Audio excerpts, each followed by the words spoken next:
Does class 12th and 10th percentage affects our placement? So yeah does affect, ये आपके college पे depend करता है कि आपका कॉलेज किस तरीके का सेग्रीगेशन लगाता है प्लेसमेंट के टाइम। अगर आपका कॉलेज टीयर 1 है लाइक IIT NIT, तो उसमें ऐसा कोई खास सेग्रीगेशन नहीं होता है। जो कंपनी का क्राइटेरिया है, अगर जैसे कंपनी का अगर 6 CGPA क्राइटेरिया है तो उतना ही रहेगा, कोई क्राइटेरिया नहीं रहेगा।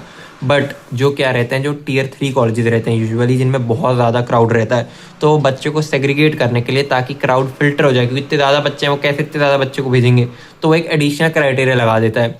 तो मान के चलो किसी कंपनी का क्राइटेरिया, जैसे एसेंशियल्स मान के चलो एक एग्जांपल ले लेते हैं, उनका क्राइटेरिया है 6 CGP का, कि just candidate must have 6 CGP and 60% in class 12th। But क्या करेगा कॉलेज, क्योंकि इतने ज़्यादा बच्चे हैं, तो 8 CGP कर देगा, कि जिनका सिर्फ 8 CGP ऊपर है वो ही इंटरव्यू राउंड में या जो भी कोडिंग राउंड है उसमें बैठ सकते हैं, और बाकी लोग नहीं बैठ सकते। So this is what colleges do. फिर भी अगर मैं बताऊं कि कितना CGPA चाहिए होना चाहिए और कितनी परसेंट होनी चाहिए क्लास 12th में कि आप सेफ हो मोस्ट ऑफ द कंपनीज के लिए, तो देखो in most of the colleges around 75% in 12th and 7.5 CGPA is enough. But अगर आपका कॉलेज और भी गया गुजरा है, उसमें अगर बहुत ज़्यादा ही भीड़ भड़का है, तो फिर तो कॉलेज बहुत ज़्यादा कर सकता है। मतलब 8 CGPA भी हो सकता है कि ना काफ़ी हो, आपको शायद 9 CGPA इवन 9.5 CGPA चाहिए हो कंपनीज में बैठने के लिए। So it depends on your college and it depends on the crowd of the college. अगर बहुत ज़्यादा क्राउड है कॉलेज का, तो the bar will go really really high.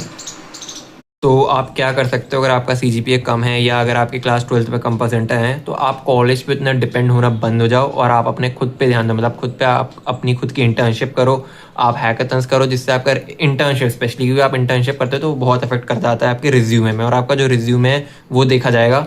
तो अगर आपका CGPA कम भी है तो वो काफ़ी कवर अप हो जाएगा उससे। और स्पेशली जब आप ऑफ कैंपस अप्लाई करोगे, तो ऑफ कैंपस के लिए तो बिल्कुल भी ये सब CGPA का कोई खास मतलब नहीं रहता। जो ऑफ कैंपस में जो कंपनी का क्राइटेरिया है, अगर 6 CGPA का क्राइटेरिया या कोई भी क्राइटेरिया नहीं है तो वही रहेगा।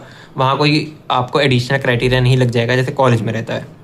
So that is my advice, and that's it for the video, guys. And also wishing you a really happy new year. I forget to say that in the beginning. So that's it, guys. Please make to share to subscribe my channel, and also if you have any doubt you can comment it down. Bye.